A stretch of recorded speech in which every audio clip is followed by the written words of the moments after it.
Bonjour les Vierges et bienvenue pour votre guidance de la semaine du 8 au 14 avril 2024. Alors, nous allons commencer par l'énergie générale de cette semaine.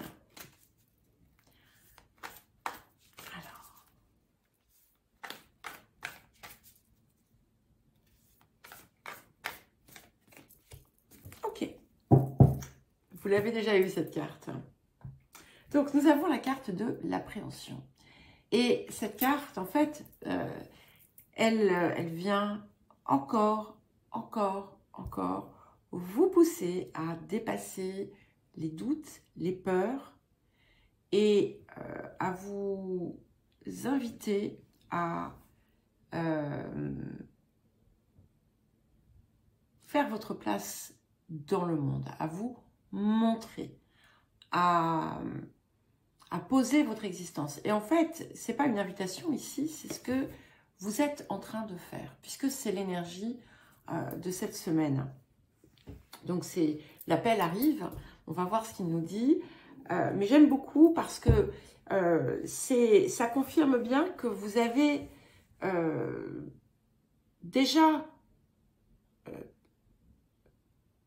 travailler autour de ça et que c'est en train vraiment de se matérialiser, que vous prenez de plus en plus confiance et que même si parfois il peut y avoir encore des doutes, des craintes, elles s'effacent et ce qui est en train de finalement de naître, c'est quelque chose de très solide,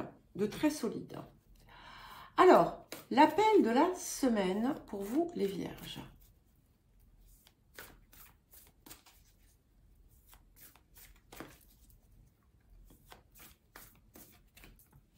Ok.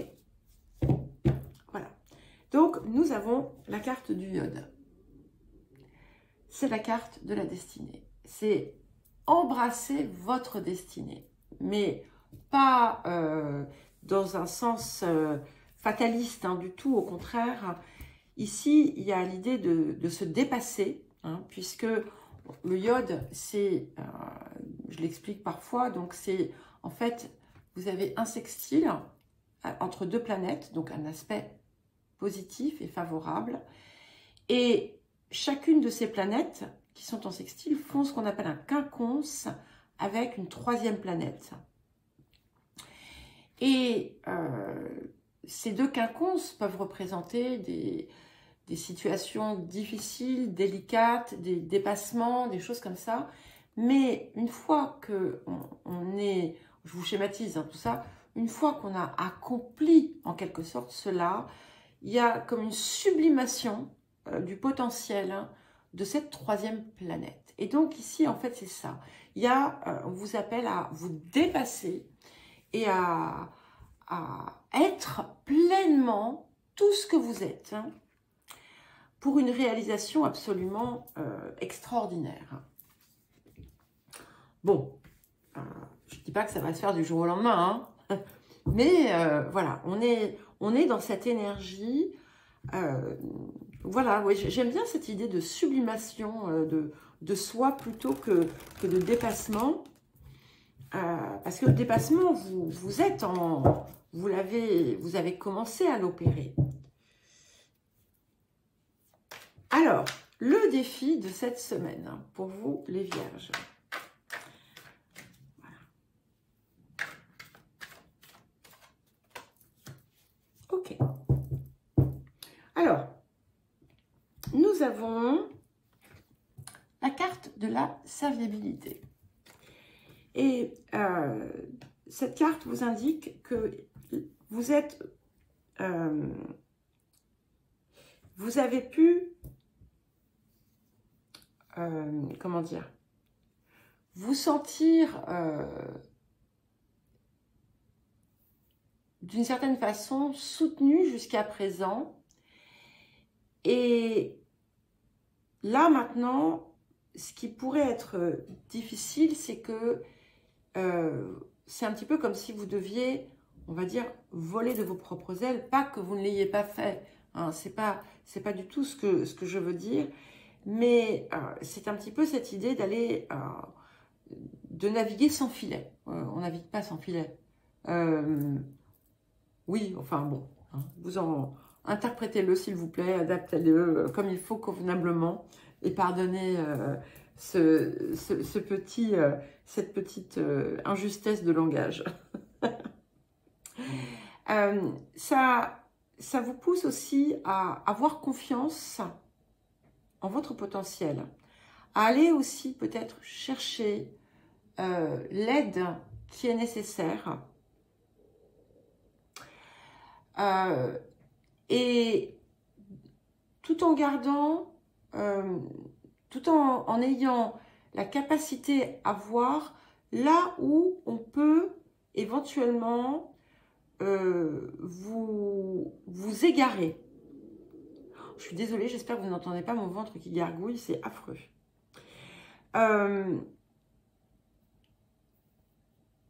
Ce qui va être important aussi, c'est de garder, de maintenir l'état de confiance, parce que vous allez sentir qu'à chaque fois que vous perdez cette confiance, c'est comme s'il y avait une forme d'instabilité. Hein, et c'est du test, en quelque sorte. Hein, on vient tester un petit peu cela. Donc, voilà, soyez confiant, confiante. Il peut y avoir également une situation, quelque chose qui a pris forme ou qui s'est produit en janvier-février et qui vient de nouveau vous préoccuper, vous perturber. C'est pareil, c'est un défi. Hein, donc, pas de panique. Et plus vous allez justement embrasser cette énergie du iode, plus vous allez pouvoir aussi affronter, c'est pour ça que j'ai hésité, je ne voulais pas dire affronter, faire face à ce qui vient de l'autre côté. Cette carte, elle est très vierge aussi. Hein. Donc, il peut y avoir aussi quelque chose autour de la façon dont vous évoluez qui doit se transformer. Alors, quel conseil ou message pour vous, les vierges? Et oui, ça confirme bien ce que je viens de dire, puisque nous avons la carte 7, explorer votre moi intérieur. Donc, il faut aller chercher ce qu'il y a, et ensuite, le message supplémentaire, c'est révélez-vous. Voilà, donc, vous avez posé des premiers jalons. Maintenant, c'est un petit peu comme s'il fallait, vous savez, enlever la cape et puis se montrer. Alors, nous allons passer ensuite au tirage. Bon, excusez-moi, il y a eu un petit couac. J'ai recommencé à parler, etc., en mélangeant mon tarot. Et j'ai sorti donc la reine d'épée. Donc, on y revient. Donc, cette reine d'épée, je l'aime beaucoup parce qu'elle est portée par cette lumière. D'accord? Cette lumière qui est là, qui vous guide, c'est votre... c'est qui vous êtes, c'est votre essence, c'est votre moi divin. Et c'est ça aussi qui est dans votre... que vous avez à exprimer. Et vous êtes dans cette énergie. Vous êtes dans cette énergie. Il est de plus en plus facile, probablement, pour vous de montrer, d'être votre vérité, votre inspiration. Et vous êtes, voilà, vous êtes dans un, comment dire, vous passez à une étape suivante hein, maintenant. Donc, on va voir à quoi ça nous mène.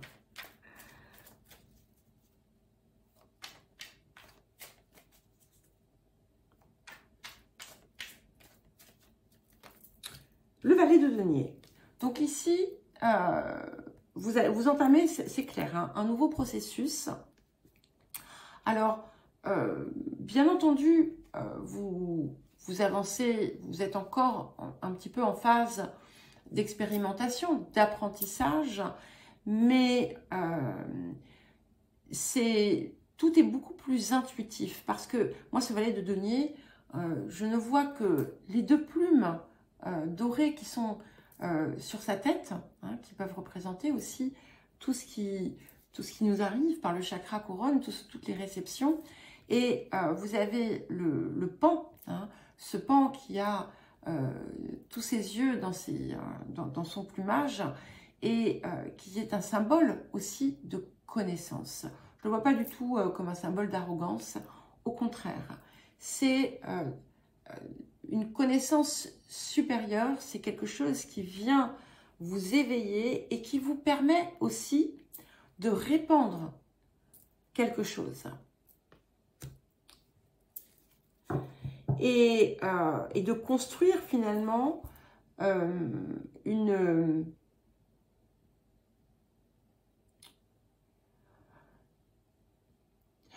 comment vous dire ça? De construire cet as de denier en quelque sorte, qui est votre nouvelle... c'est pas votre nouvelle vérité. En fait, c'est un tout. C'est-à-dire que on pourrait le voir comme un bouclier, mais c'est pas ça en fait. C'est-à-dire que c'est la représentation de ce que vous êtes et que vous déployez sur l'extérieur. Et qui est en fait l'expression de votre vérité. C'est comme une œuvre.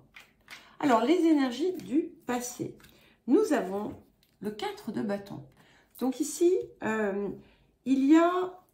c'est un petit peu comme si vous aviez, par le passé, peut-être récemment d'ailleurs, vous avez pu vous trouver de plus en plus entouré de personnes avec qui vous vous sentez chez vous, avec qui vous vous sentez bien. Et c'est peut-être aussi ce qui vient aussi vous aider et vous conforter dans vos réalisations à venir. Ça peut aussi indiquer que, pour certains et certaines, vous avez pu vous mettre dans un cocon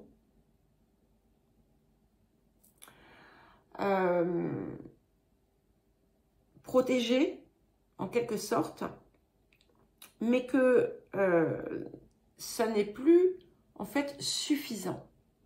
Et vous vous en êtes rendu compte, d'où aussi cette énergie de la reine d'épée. Alors, les énergies du futur qui viennent accompagner ce valet de denier. Magique, le soleil. Ok? Donc, on va vraiment vers une réussite absolument sublime, hein, où vous allez être ce soleil. Hein. Vous voyez, ce valet de denier, il porte, cet as de denier, en fait, est une expression matérielle de ça. Voilà. Et vous construisez une réussite, vous construisez cette réussite en partant finalement de tout votre potentiel. Alors, les énergies du présent pour accompagner notre reine d'épée ici. Waouh! Nous avons le monde. Alors, il peut y avoir aussi quelque chose qui vient comme une consécration pour vous en ce moment, ou dans les temps qui viennent, un accomplissement majeur qui vous porte, qui vous propulse et qui finalement vous inspire aussi. Hein. Il vous inspire et ces deux cartes finalement elles sont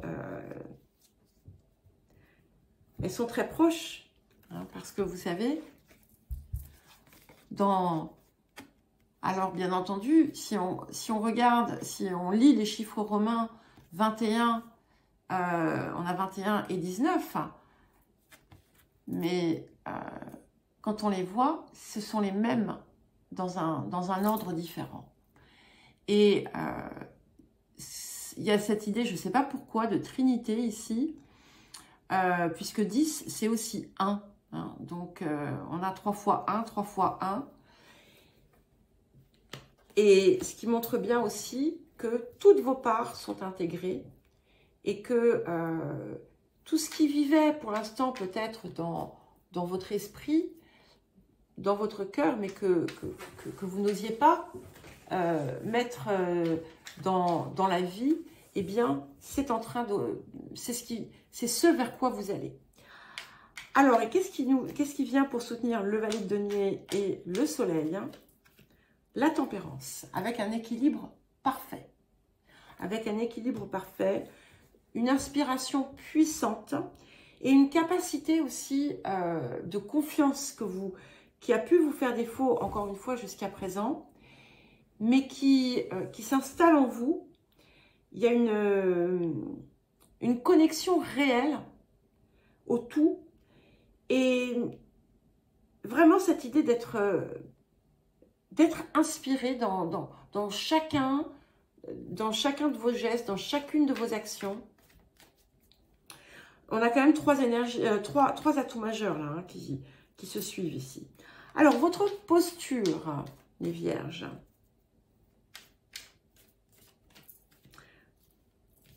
Parfaitement vierge, nous avons la reine de denier. Donc, c'est bien vous. Vous êtes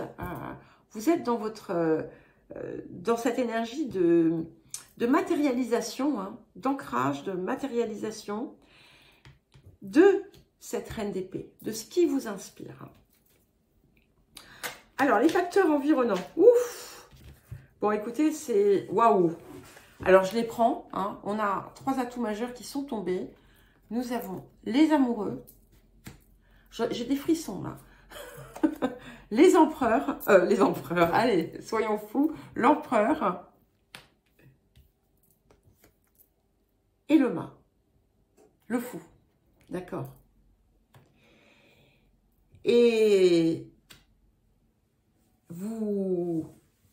c'est un petit peu ici, ce que je vois, c'est que finalement, il y a quelque chose qui s'est transformé en vous, qui vous a aidé. Il y a quelque chose qui vient de l'extérieur quand même. Hein. Et c'est ça aussi qui vous permet de continuer dans cette lancée, de sortir, d'oser, de se révéler. Et avec l'empereur, il y a quelque chose, vous pourriez avoir d'ailleurs des confirmations de l'extérieur, comme je vous l'ai dit, mais quelque chose de très solide qui pourrait vous être proposé et qui vous permet aussi de partir, d'envisager la vie finalement sous un angle totalement différent. L'empereur, vous voyez, on ne fait jamais le parallèle entre les deux, mais regardez. Vous voyez, l'empereur, il a tous les signes du zodiaque représentés sous la forme des animaux ou des personnages. Le fou, lui, il a tous les signes du zodiaque, ici, avec lesquels il jongle sous forme de symboles, parce qu'il a intégré tout ça et qu'il peut partir justement avec tous ces outils de façon beaucoup plus fluide et surtout beaucoup plus intuitive. Alors, mince, je ne sais plus ce que j'allais dire. Les émotions intérieures, le valet de coupe. Magique, hein, vous avez un tirage magique, les vierges, j'adore. Vous êtes... ces amoureux qui sont là, hein, c'est aussi une carte de renaissance, c'est votre énergie intérieure. Vous êtes comme un enfant qui naît et qui est dans l'émerveillement, qui est dans le cœur, dans la voie du cœur. Alors ça peut aussi indiquer, avec tout ce qu'on a ici, le soleil, etc., un rêve d'amour qui va se matérialiser puisque vous allez aussi le ressentir en vous. Et qu'est-ce que nous avons pour terminer? Le 10 de coupe. Waouh, magnifique. c'est l'apothéose hein, pour vous. Vous allez vous sentir enfin aussi totalement à votre place, totalement heureux, heureuse. Il y a un bien-être extraordinaire. En fait, c'est comme c'est le paradis sur terre. Voilà les vierges, bah écoutez, je vous souhaite une belle semaine, je vous embrasse et je vous dis à très vite.